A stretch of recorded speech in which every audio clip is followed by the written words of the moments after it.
What if the most damaging thing about shame isn't the feeling itself? What if it's the stories that shame convinces you are true?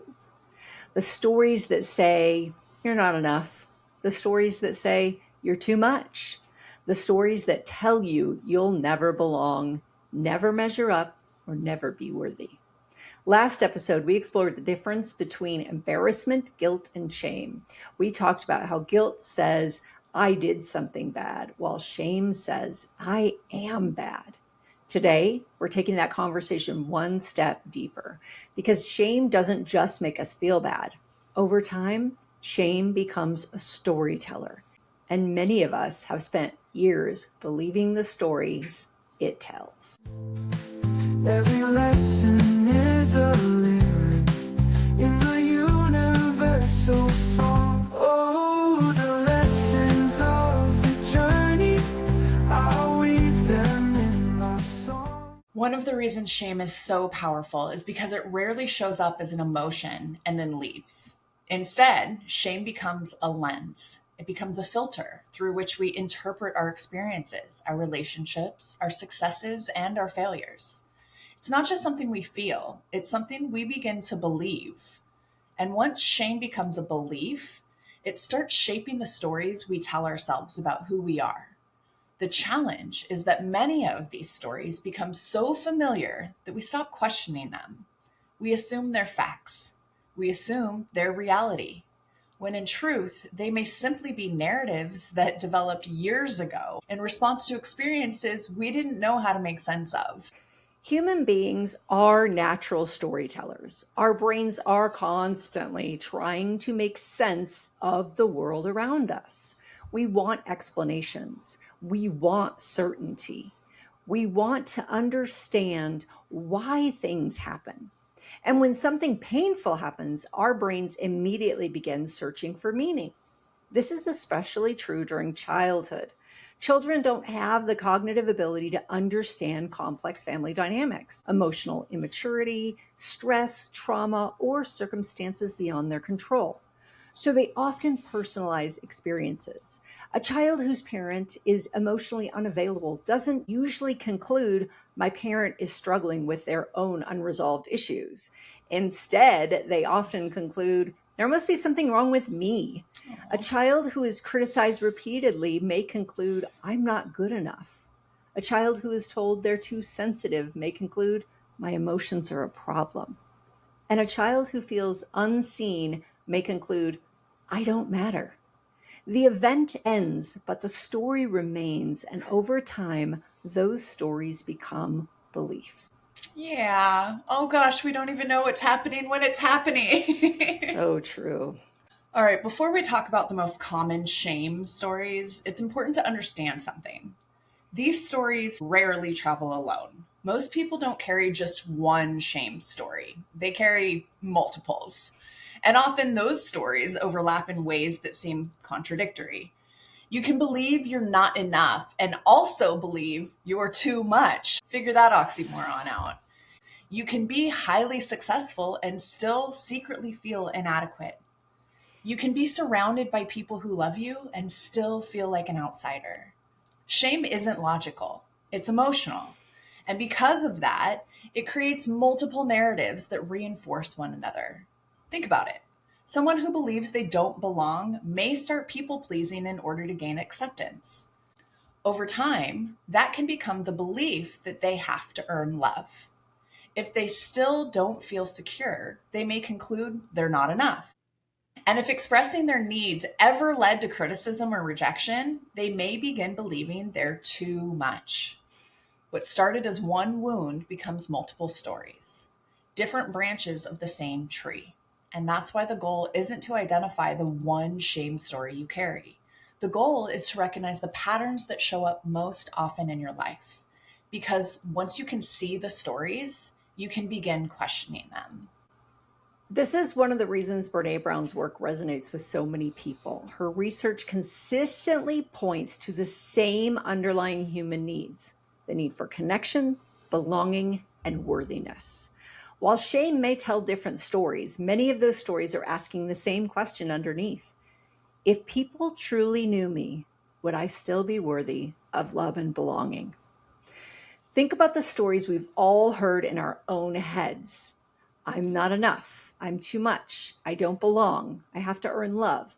They may sound different on the surface, but at their core, they're all questioning worthiness.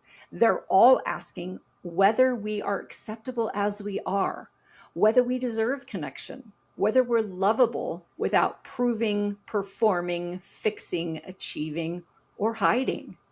And that is what makes shame so powerful, because it doesn't just attack behavior, it attacks our sense of belonging. Nicole, you're speaking to me every age from 0 to 40. Oh my God. Yep. Wow. There's 4 common shame stories. So while shame can create countless narratives, most of them tend to fall into a few common categories. So let's talk about these. Shame story number 1 is I'm not enough. This may be one of the most common shame stories people carry. It can feel like not successful enough, not attractive enough, not smart enough, not productive enough, not accomplished enough, and so on. The painful thing about this story is that no amount of achievement seems to fully satisfy it, because the problem isn't actually achievement. The problem is worthiness. If someone believes they are fundamentally not enough, every accomplishment becomes temporary relief rather than lasting fulfillment. The goalpost just moves again. There's always another thing to prove, another standard to meet, another version of themselves they think they need to be before they can finally feel worthy. Story number 2 is I'm too much. So this shame story often develops when someone receives a message, directly or indirectly, that parts of who they are unacceptable. Maybe they were told they were too emotional, too sensitive, too loud, too dramatic, too needy, too expressive, too opinionated. Or maybe nobody said those exact words, but they learned through other people's reactions that certain parts of themselves weren't welcome. Over time, they begin to internalize the message, something about me is too much. What's interesting is that this story doesn't affect everyone in the same way. Some people respond by making themselves smaller. They stop expressing emotions. They stop asking for help. They stop sharing their opinions. They become hyper aware of how much space they're taking up. Yep, and spend a great deal of energy trying not to inconvenience anyone. Yes, but others respond in the exact opposite way. So instead of becoming smaller, they become bigger, more expressive, more reactive, more performative, and more attention seeking. Not because they actually are too much, but because they're trying to protect themselves from the fear underneath the story. So one person learns if I stay quiet, I'll be accepted. And another learns if I control the room and keep people entertained or make sure I'm noticed, I'll be accepted. Different behaviors, same wound. And this is important because the behavior itself isn't the shame. The behavior is often an adaptation to the shame. So whether someone becomes quiet or loud, withdrawn or attention seeking, the deeper question is often the same. What do I need to do to be accepted as I am? The tragedy of this shame story is that people often spend years either hiding parts of themselves or performing versions of themselves, never realizing that what they're really searching for is permission to simply be human. I feel called out on both sides. So if you would please stop, ma'am. Yes. On both sides. Okay, story number 3 is I don't belong. This is the outsider story. The feeling that everyone else somehow received instructions for life that you missed. The feeling that you're different in a way that separates you from others. One of the most powerful ideas in Brené Brown's work is the distinction between fitting in and belonging. Fitting in asks us to change who we are in order to be accepted. Belonging asks us to be who we are. And that's why shame often pushes us toward fitting in rather than belonging. It convinces us that acceptance is conditional, that we have to earn our place, hide parts of ourselves, become someone different. But real belonging does not work that way. Real belonging isn't something you achieve. It's not something you earn. It is not reserved for people who have it all together. Belonging is a fundamental human need. Every single person wants to be seen, accepted, and connected. And maybe one of the most important things to remember is this: your right to belong is not something you have to prove. It exists simply because you are human. Not because you're perfect, not because everyone approves of you, not because you've achieved enough, but because your worthiness was never meant to be earned in the first place. I think I need to put that on my wall Oh my gosh. to read every single day. You know how people go, hey, if you could talk to your younger self, what would you say? That, exactly that. And then I would spend the next part of my lifetime trying to figure out what that meant because I was living in the other way. That. If in the future anybody asks me this question and I forget, it's this: your worthiness was never meant to be earned in the first place. Jen. Yeah, these are hard. These are tough. I'm like, yeah, that's me. Yeah, that's me. Yeah. Oh, yeah, that's me too. Every one of them. But let's talk about the fourth one. I have to earn love.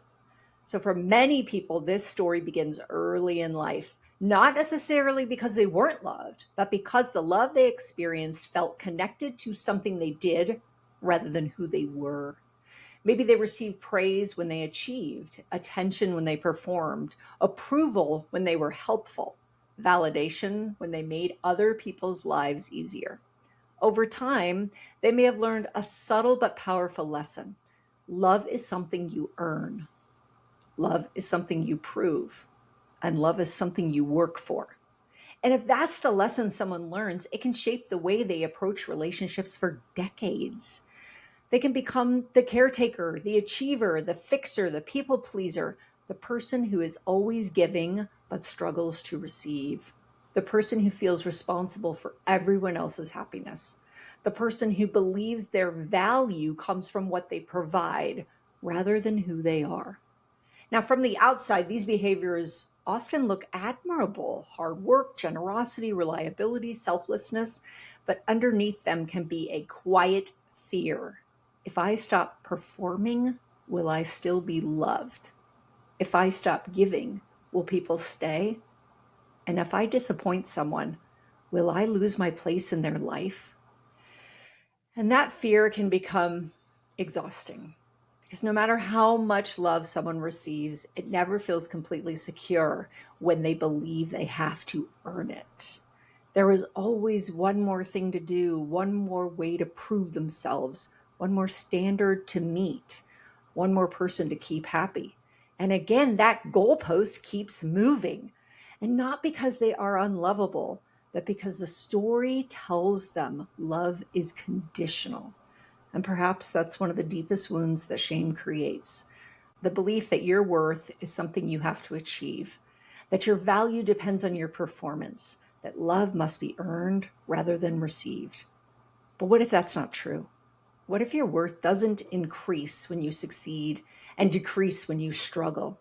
What if your value isn't determined by how useful, productive, impressive, or selfless you are? What if love was never something you were supposed to earn in the first place? What if the very thing you've been working so hard to prove has been yours all along? Because just as belonging is a birthright of being human, worthiness is not something we achieve. Being lovable is not something we achieve. It's something we recognize. And shame spends a lifetime trying to convince us otherwise. I'm over here trying not to cry, honestly. Yeah, this was going to be tough for me too. I'm with you. I mean, active work. When I say active work, currently active. In this moment, right here, right now. Whew. Okay. When we talk about these stories, you're probably recognizing yourself, our listeners, as Nicole and I are calling out, in more than one of them. And that's not unusual. It's probably more common than identifying with only one, actually, because shame is incredibly adaptable. Some days it tells you you're too much. Other days it tells you you're not enough. Some days it tells you nobody understands you. Other days it tells you to work harder, achieve more, and prove your worth. The message changes. But the goal stays the same, to convince you that who you are right now is somehow unacceptable. And the longer we believe those stories, the more they begin shaping our choices, our relationships, and our lives. Which brings us to the next question. How do these stories become so powerful in the first place, Nicole? Well, one of the reasons these stories become so powerful is because they often create their own evidence. So let's say someone carries the belief, I'm not enough. Because they believe they're not enough, they may avoid opportunities. They may avoid risk taking. They may avoid putting themselves out there. Then when they don't achieve the outcome they wanted, they point to the result and say, see, I knew it. The story gets reinforced. Psychologists sometimes refer to this as a self-fulfilling prophecy. Our beliefs influence our behaviors, and our behaviors often create outcomes that appear to validate the original belief. Not because the belief was true, but because it shaped the choices we made. This is one reason shame can feel so convincing. It creates a cycle that appears to prove itself. Yeah, then we fight to keep them. We defend these stories. And this is one of the most fascinating aspects of shame. Most people don't realize that we are defending the very beliefs that hurt us. And it's not because we enjoy the suffering, but because it feels familiar and safe. Even those painful beliefs can become comfortable when they've been with us for so long. The story may be limiting. The story is more than likely inaccurate, but it's familiar. And letting go of an old story means stepping into uncertainty. None of us like that. Yeah. Who would I be without this belief? That's scary. What if I've built my entire identity around proving it wrong? What if I've spent years trying to outrun a story that was never true in the first place? That's scary, because where do we go from here? Those questions can feel super uncomfortable, but that's also where our healing is going to begin.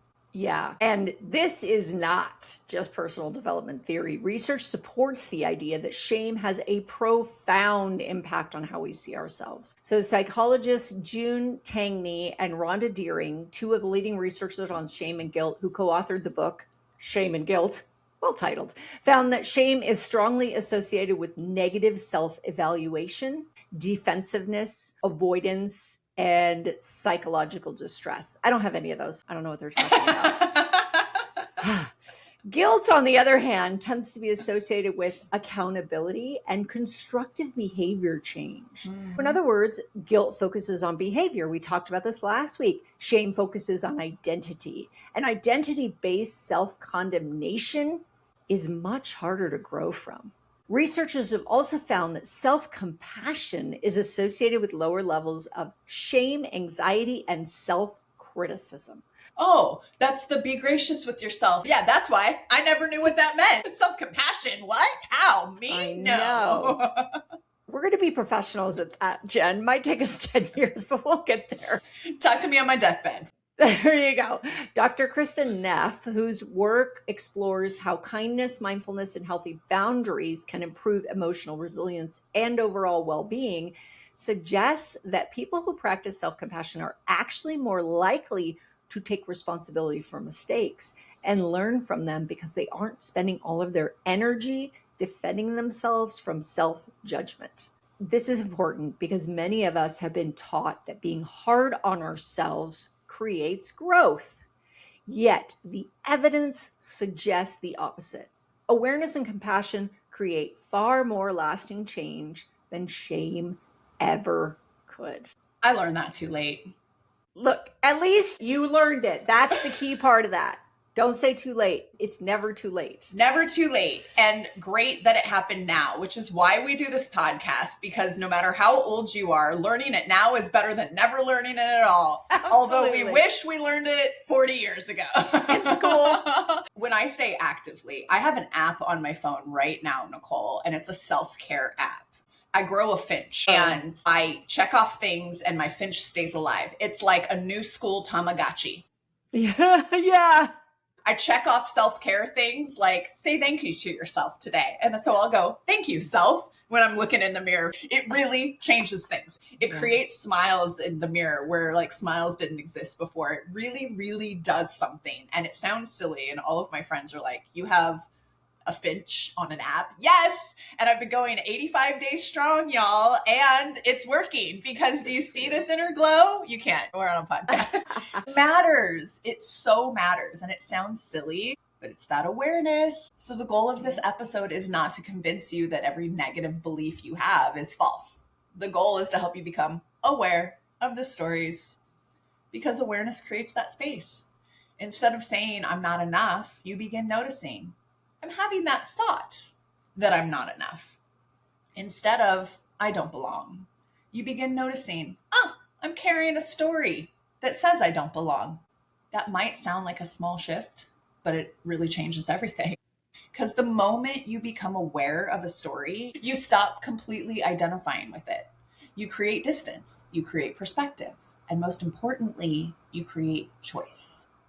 Now, if you've been listening to this podcast for a while, this strategy might sound familiar. In our episode on self-limiting beliefs, we talked about the power of identifying beliefs rather than automatically accepting them as truth. We talked about adding the words, I believe, in front of a thought. Instead of saying, I'll never be successful, it becomes, I believe I'll never be successful. And that little shift reminds us that beliefs are not facts, they're interpretations. Stories we've learned, adopted, or repeated often enough that begin to feel true. And as we were preparing for this episode, it raised an interesting question.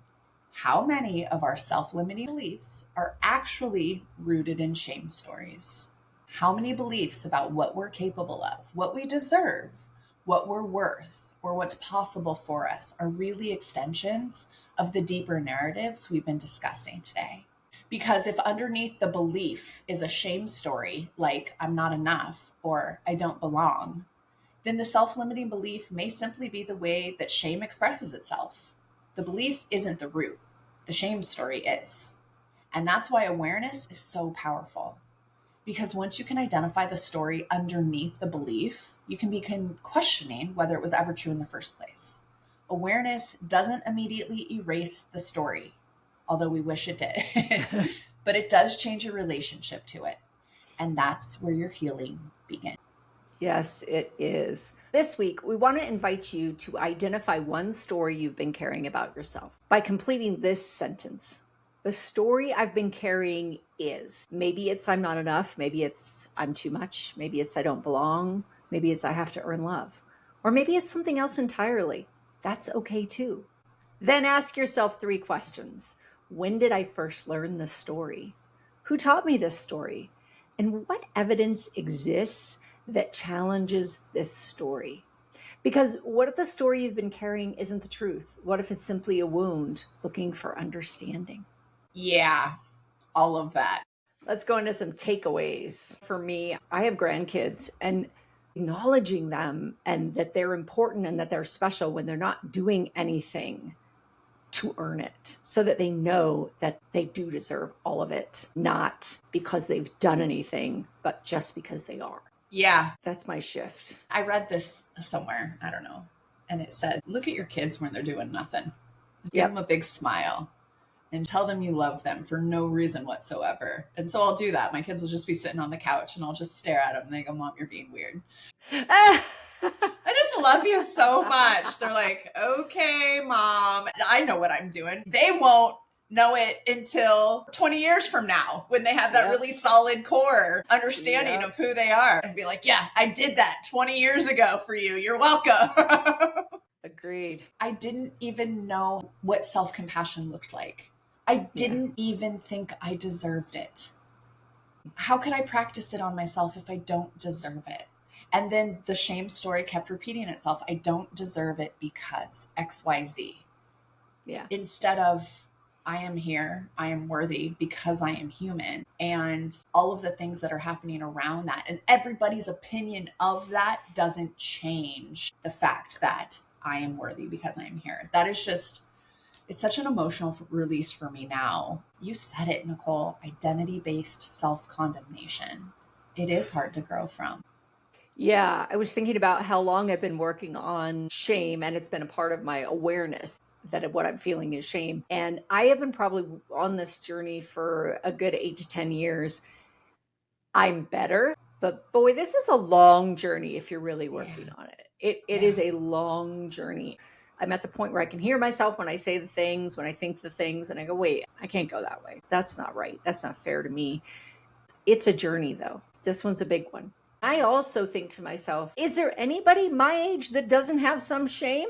And this is what's so sad to me. I think that you would be hard pressed to find any age, like your grandchildren, because my children carry shame. And I was like, where did you get that? I didn't do that to you. It's these stories because they believe things. And you're like, no. My 4-year-old, you can tell that he carries shame in some things. And so the activity is this compassion that it's okay. I think the older you get, the more shame you carry because the stories just continue to be reinforced. If I just knew that it wasn't the truth that I was picking up from everybody in the world that had an opinion. Yeah. Just always thought there was something wrong with me. I'm the one that was like, here I am in this huge body playing small. I don't want anybody to see me. I don't even want anybody to hear me. I'm too loud. I'm too tall. I'm too this. I'm too that. Yeah. You know, it just came up in our relationship. I was talking to Paul about in high school. I'm a tall girl. I was an athlete. I did some runway. And then I did some like print ad. It was never my thing because I was an athlete. And that wasn't my jam. I remember being 16. And if you didn't get the part, oh my gosh, what's wrong with me? I didn't connect that in my life. I didn't go, somebody just told me I'm too tall. Well, preference. I was never going to be that for them. And that's not a me thing. That's a them thing. But I didn't ever carry it that way. I carried it like their opinion meant something about me. And nobody told me differently. I had to figure it out after so long. And it really impacted a majority of my life. I'm just taking away. God, I wish I understood perspective a heck of a lot long ago. Oh boy. It's a conversation worth having with the littles, that is for sure.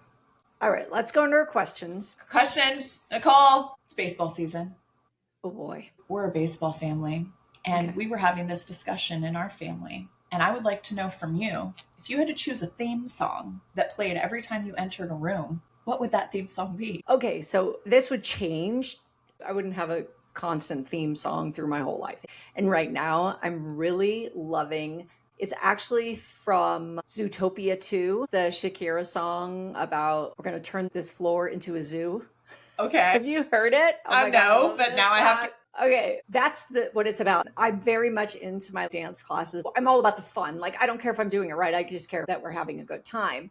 So that's kind of my theme right now is like, I'm turning this floor into a zoo. We're going to have a good time. We're going to be silly. And that's what I want life to be. It's just fun and a good time. There you go. That's my baseball intro. Love it. Love it. I told my Zumba teacher when she first played it, I was like, that's my new favorite song. And she went, you know, it's from Zootopia too. So then I had to go to my older granddaughter and be like, can you show me this movie? So we watched it together. Yeah. And I was like, oh, this is awesome. It's so much fun. Oh, fun. Okay, it's going on a playlist. So I love it. It's just cute. My question for you, how would your friends describe you, Jen? Depends on the friend. I had a feeling that might be the answer. Continue. You know, it'd be interesting to get your feedback on this as I consider you a friend. In general, I would say that people find me passionate, possibly inspiring, possibly motivating, possibly excitable, possibly personable. They would also know that although I am outgoing, I'm an introvert. And so I need my alone time. And you're not going to see Jen if the sun's not out.